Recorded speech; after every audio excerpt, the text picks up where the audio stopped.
La Biblia enseña consistentemente que la salvación es del Señor y que Él mismo se encarga de preservar a los que son salvos para que no se pierdan.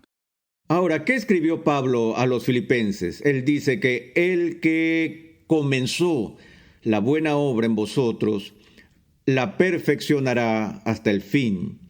Ahí está la promesa de Dios de que lo que Él empieza en nosotros tiene la intención de terminarla. Entonces, el viejo axioma de la teología reformada sobre la perseverancia de los santos es este. Si tú la tienes, es decir, si tú tienes una fe genuina y estás en un estado de gracia salvadora, si la tienes, nunca la pierdes. Y si la pierdes, nunca la tuviste.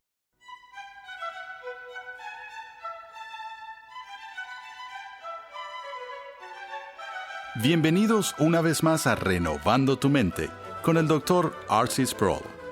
Hoy llegamos al final de esta interesantísima serie de 12 charlas de enseñanza donde nos hemos propuesto aprender todo lo referente a las bases de la teología reformada.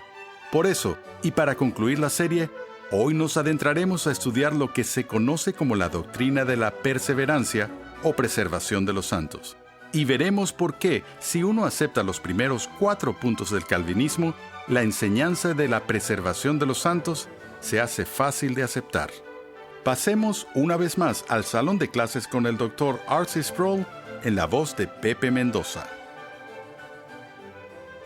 Llegamos a la última sesión de esta serie acerca de la naturaleza de la teología reformada y estuvimos viendo el acróstico TULIP en los últimos días y realizamos unos ajustes a los términos que se encuentran en él. En la última sesión vimos el concepto de la gracia irresistible y les mencioné que prefería el término gracia eficaz, y antes de pasar a otro tema, solo quiero agregar un pequeño postulado final no científico mediante la lectura de un breve texto de la Confesión de Fe de Westminster, la cual es una norma doctrinal histórica de la teología reformada que data del siglo XVII en Inglaterra, donde tenemos esta referencia a la doctrina del llamamiento eficaz.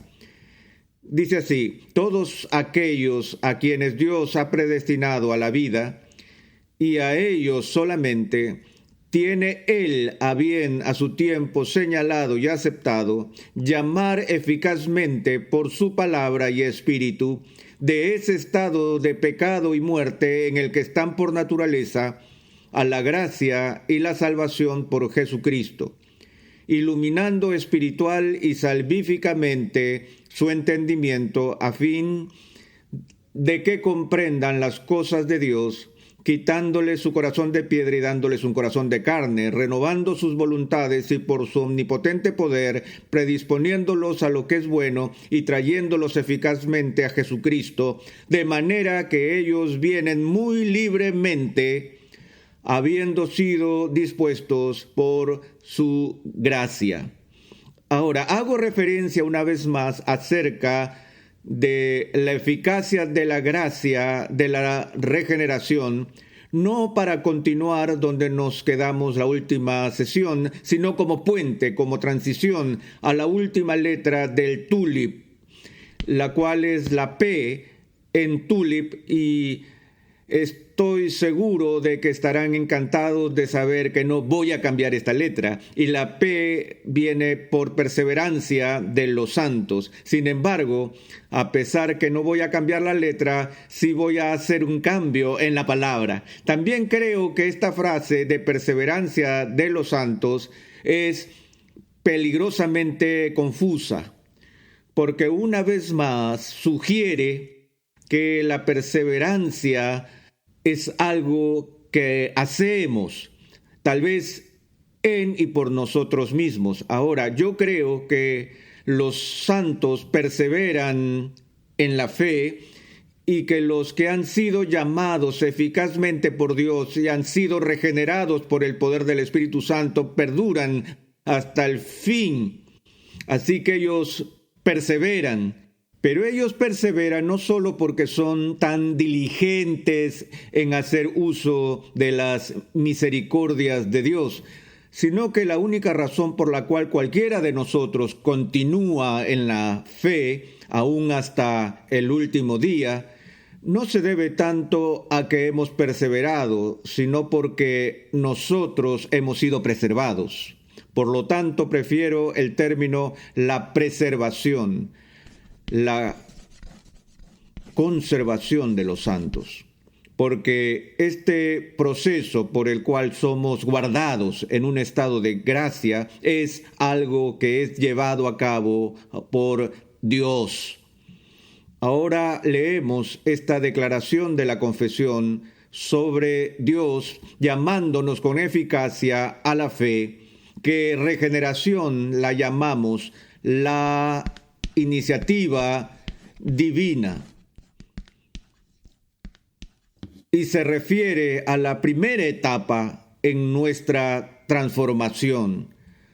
Así como entramos a este mundo a través del proceso de nacimiento biológico, el nuevo nacimiento no se refiere a la totalidad de la nueva vida cristiana, sino que se refiere al principio de ella, al primer paso. El paso que se lleva a cabo por la iniciativa de Dios cuando Él vivifica nuestras almas de la muerte espiritual a la vida espiritual. Y por eso llamamos a esa iniciativa divina el punto de inicio. Y ese es el principio que es ejecutado, como digo, una vez más por Dios. Ahora, ¿qué escribió Pablo a los filipenses? Él dice que el que comenzó la buena obra en vosotros, la perfeccionará hasta el fin. Ahí está la promesa de Dios de que lo que Él empieza en nosotros tiene la intención de terminarla. Entonces, el viejo axioma de la teología reformada sobre la perseverancia de los santos es este. Si tú la tienes, es decir, si tú tienes una fe genuina y estás en un estado de gracia salvadora, si la tienes, nunca la pierdes. Y si la pierdes, nunca la tuviste.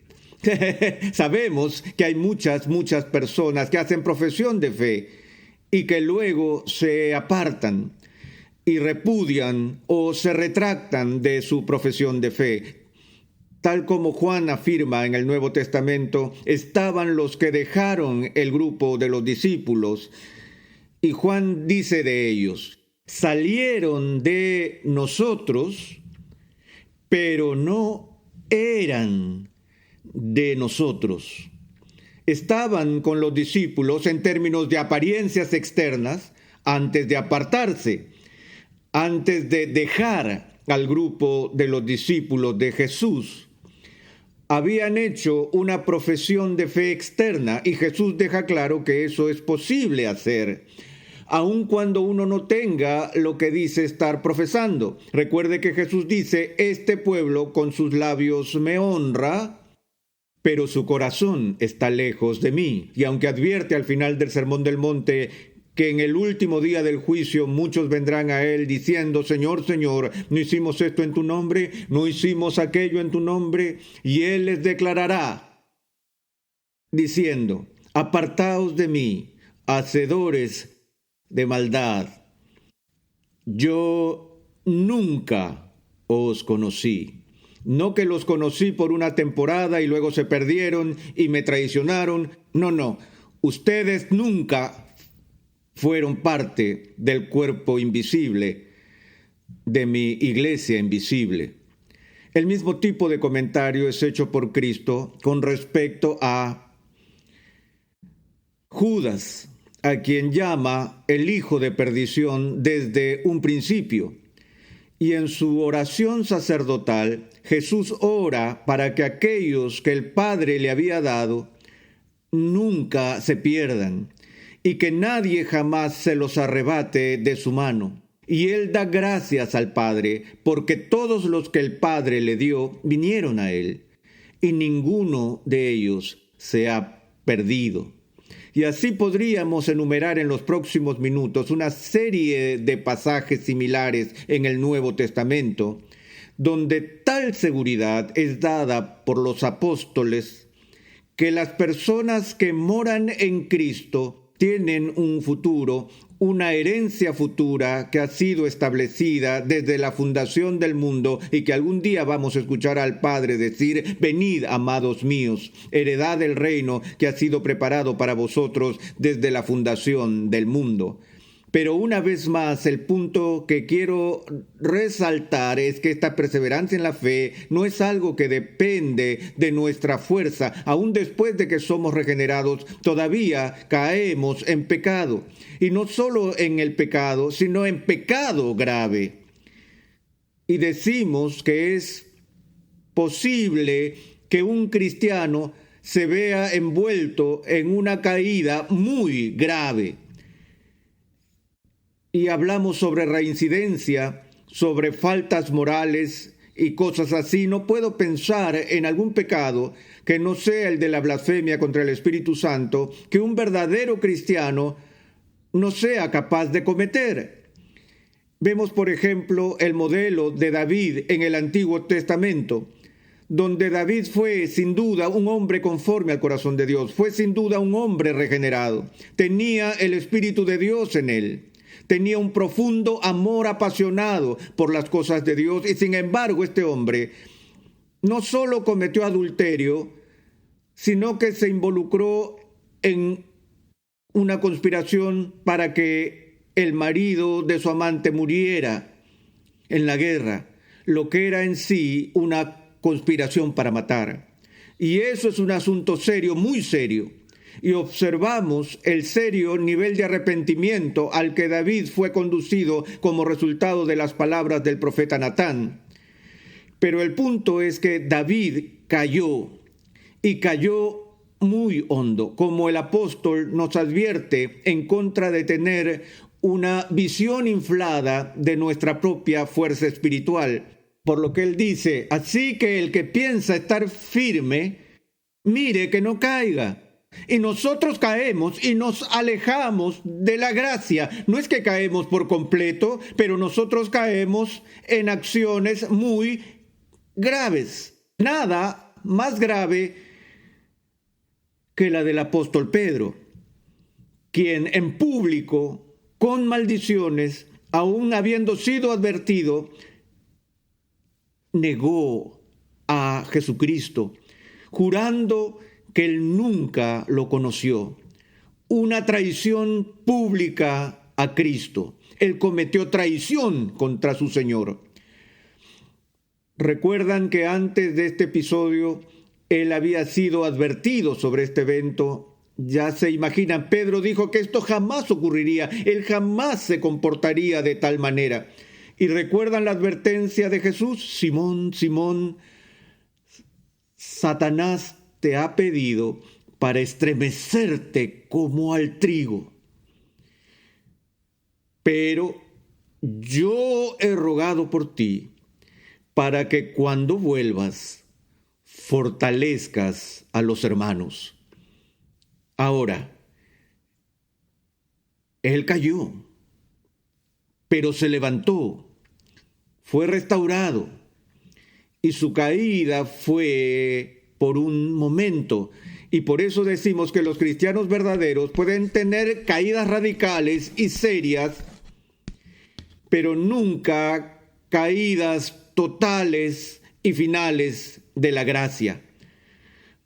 Aún en las iglesias, cuando las personas profesan fe y caen en pecados muy serios y atroces pecados, tan graves que implican la disciplina de la iglesia, y aún en procesos de disciplina eclesiástica que pasa por varias etapas, cuya etapa final, ¿cuál es? La excomunión. Y creo que es posible, sabemos que es posible para alguien que es verdaderamente regenerado, un verdadero cristiano que esté tan atrapado en el pecado al punto de ser llamado por la iglesia, puesto en disciplina, ser suspendido de los sacramentos y aún así no se arrepiente en todo el camino hasta llegar al final, que es la excomunión, donde es expulsado de la comunión del cuerpo de Cristo y debe ser tratado como un no creyente, ser declarado como no creyente por la iglesia. Incluso ese acto de excomunión se hace con la esperanza que la persona es un verdadero creyente atrapado en un estado muy persistente de pecado y que esta disciplina final de ser separado de la comunión del cuerpo de Cristo será lo que el Espíritu de Dios use para llevarlo al arrepentimiento. Y vemos ese ejemplo que se encuentra en el Nuevo Testamento en la situación de Corinto con el hombre incestuoso. Recuerdan cómo la iglesia nada hacía para disciplinar a este hombre que estaba viviendo en una vida escandalosa hasta que el apóstol tuvo que reprenderlos y amonestarlos y les ordenó excomulgarlo. ¿Qué pasó cuando él fue excomulgado? Se arrepintió y solicitó la reincorporación a la iglesia y ahora la iglesia no lo dejaba regresar. Entonces Pablo tuvo que volver y decir, miren, todo el propósito de la excomunión fue para llevarlo al arrepentimiento. Ahora que él se ha arrepentido, permítanle regresar. Así como Cristo dio la bienvenida a Pedro de vuelta al redil después de su acto reprochable de traición. Así que, de nuevo, el pecado del cristiano puede ser radical y serio, pero nunca total y final. Entonces, ¿cómo juzgamos a alguien que ha hecho una profesión de fe, quizá en presencia nuestra, y luego vemos cómo más tarde la repudia? Bueno, lo primero que se hace es un juicio compasivo, porque uno no sabe el verdadero estado de su alma. Esa es una desventaja que tenemos. No podemos leer el corazón de nadie. No pueden leer mi corazón y yo no puedo leer los suyos. Estamos llamados a ser prudentes y sabios y mirar las acciones de los demás y evaluar y discernir respectivamente. Pero aún por tu mejor acción no puedo conocer realmente tu alma y ustedes no saben lo que hay en la mía. Por eso estamos llamados a ser excepcionalmente tolerantes los unos con los otros y tener esa compasión que cubre una multitud de pecados entre nosotros en la comunión de la iglesia. Pero Dios lee el corazón. Y cuando Dios dice que una determinada persona nunca estuvo en un estado verdadero de fe, podemos estar seguros de que esa persona nunca estuvo en la fe verdadera. Ahora, ¿pero qué pasa si nos topamos con alguien que está en medio de una grave y prolongada caída y que ha repudiado la fe públicamente? Entonces, ¿podemos saber que no es cristiano? No, porque no conocemos el mañana. No sabemos si están en la posición de David antes que Natán hablara con él. Si alguien hubiera estado en ese momento, cuando Pedro dijo que nunca conoció a Jesús, de seguro no habría aseverado que Pedro era cristiano, porque lo estaban observando justo en medio de esta prolongada caída tan grave.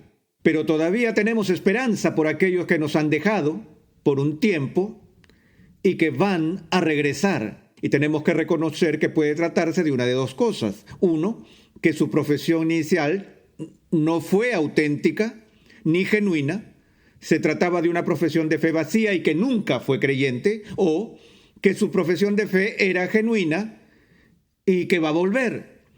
Pero eso se lo dejamos a Dios en ese punto.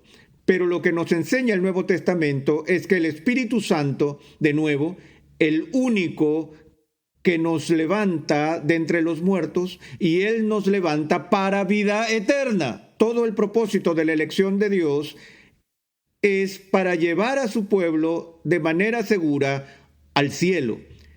De modo que lo que Él empieza, Él promete terminar. Y Él no solo inicia la vida cristiana, sino que el Espíritu Santo es el santificador, el que convence y el ayudante que está allí para ayudar en nuestra preservación. Ahora, dos importantes términos se dicen con respecto a la obra del Espíritu en la vida del cristiano que están relacionados con esta idea de la preservación. Uno es que somos sellados por el Espíritu Santo y el otro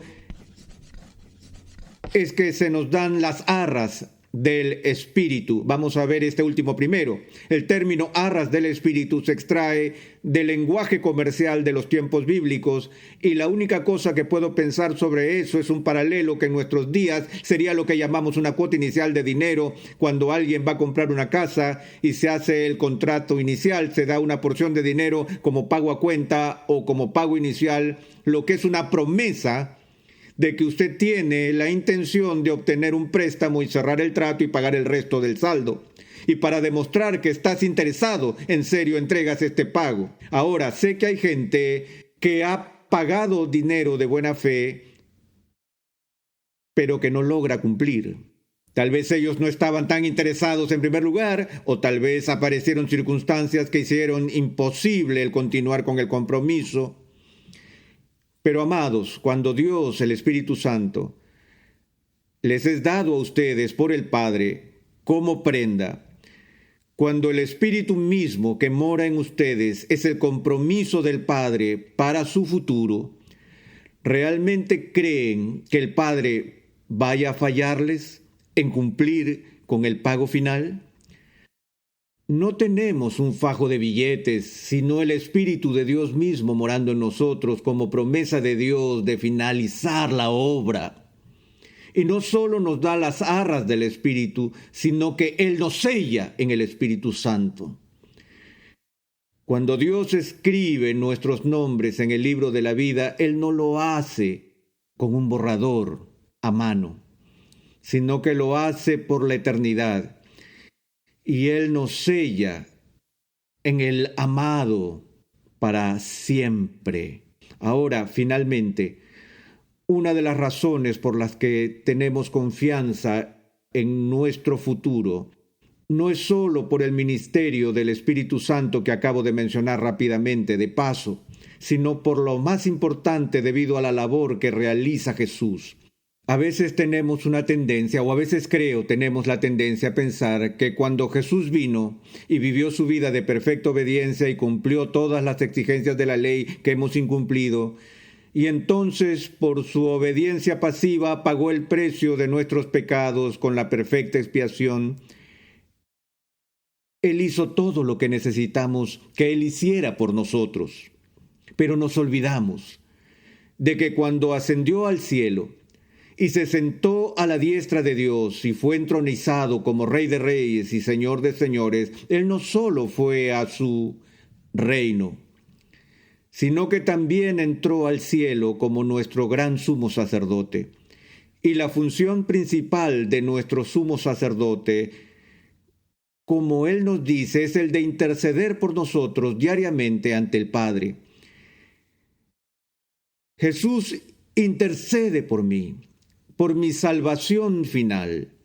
No solo oró por sus discípulos en Juan 17 para que nunca fueran arrebatados de la mano de Dios, sino que Él ora por nosotros, para que seamos preservados. Ahora bien, miren a Judas y a Pedro. Ambos traicionaron a Cristo. Uno de ellos era un creyente y el otro no lo era. Ambas acciones fueron indignantes en extremo. La traición total a Cristo. Ambas fueron anticipadas por Cristo. Y cuando Él le dijo a Judas lo que iba a hacer, Él terminó su comentario diciéndole a Judas, lo que vas a hacer, hazlo más pronto. Y lo despidió. Pero cuando hizo el mismo tipo de predicción sobre el comportamiento de Pedro, como ya lo hemos mencionado, Satanás os ha pedido para zarandearos como a trigo. ¿Recuerdan lo que dijo? Pero Simón, he rogado por ti, para que una vez vuelto, no para cuando vuelvas, sino que una vez vuelto, confirma a tus hermanos. Mi confianza en mi preservación no está en mi capacidad de perseverar, sino que mi confianza descansa en el poder de Cristo para sostenerme con su gracia y por el poder de su intercesión por nosotros, es que Él nos va a conducir con seguridad.